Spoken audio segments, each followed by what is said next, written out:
Баршаңызға сәлем. Бүгін сіздерге осындай қарапайым ғана заттардан жасалатын, жұмсақ әрі дәмді болып шығатын кекстің рецептімен бөлісемін. Сондықтан видеоны соңына дейін көріңіздер. Алдымен ыдысымызға 3 жұмыртқа саламыз, үстіне қант саламыз.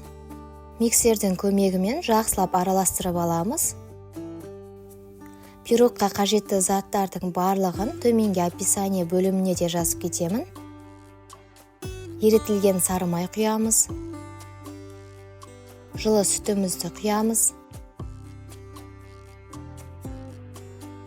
Тағы да миксердің көмегімен жақсылап араластырып аламыз. Ұнымызға 1 шай қасық қылып сүт салып араластырып аламыз. Енді ұнды електен өткізе отырып қосып шығамыз. Миксердің көмегімен барлығын бірге жақсылап араластырып шығамыз. Достар, менің каналымда бұдан да басқа пирогтардың, салаттардың, самсалардың неше түрлі рецепттері бар. Кіріп көрсеңіздер болады. Барлығы бір жасағаннан керемет болып шығады. Және апта сайын жаңа рецепттер салып отырамын.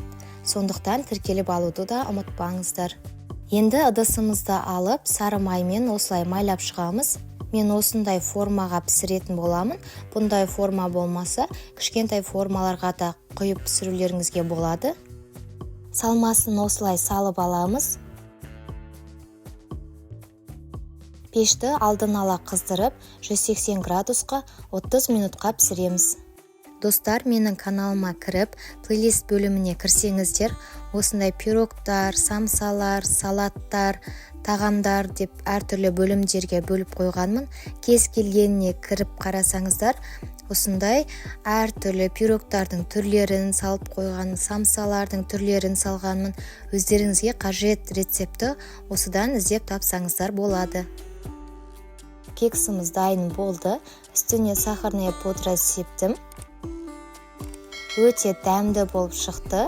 Сіздер де жасап көріңіздер.